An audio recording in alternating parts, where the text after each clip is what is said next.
मैं बात रिपीट नहीं करती। 20 साल हो गए मुझे यहाँ। कितने साल? 20 साल। इस हॉस्टल को ज़िंदगी दी है मैंने, और तुम जैसी लाखों लड़कियां मैंने देखी यहाँ। कितनी देखी हैं? लाखों। एक एक ईंट इस हॉस्टल की मेरे सामने लगी है। क्या लगी है? एक एक ईंट। अब तो जगह जगह पे CCTV कैमरे लग चुके हैं, लेकिन जब नहीं थे तब भी मेरी आंखों से कुछ भी छुपा हुआ नहीं था। क्या नहीं था? कुछ भी छुपा हुआ नहीं।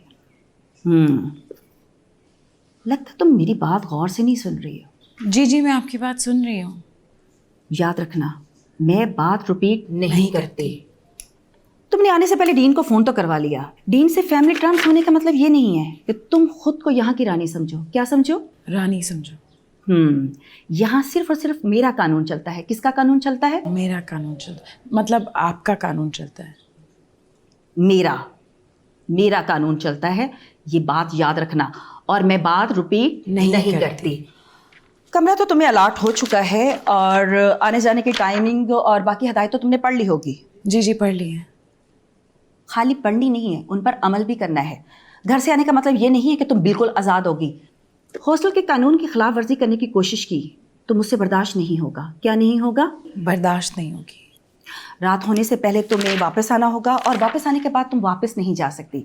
और घर के फर्द के अलावा कोई तुमसे मिलने नहीं आ सकता, और वो भी सिर्फ और सिर्फ दिन के वक्त। किस वक्त? दिन को। खाना सिर्फ तुम्हें मेस का खाना पड़ेगा, बाहर से तुम डिलीवर नहीं करवा सकती।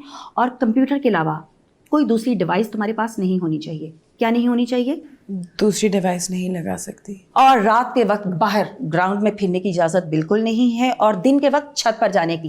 कहाँ जाने की? छत पर। ओके। और क्योंकि इर्द गिर्द की इमारतों से नज़र आता है, जो मैं बर्दाश्त बिल्कुल नहीं कर सकती, क्योंकि अब तुम लोग मेरी जिम्मेदारी हो। किसकी जिम्मेदारी हो?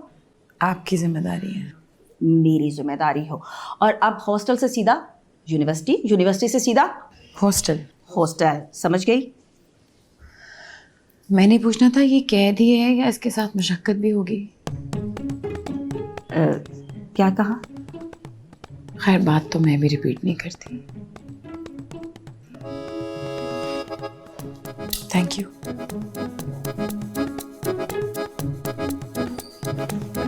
स्टैंड अप गर्ल, जुम्मा रात 8 बजे, सिर्फ ग्रीन एंटरटेनमेंट पर।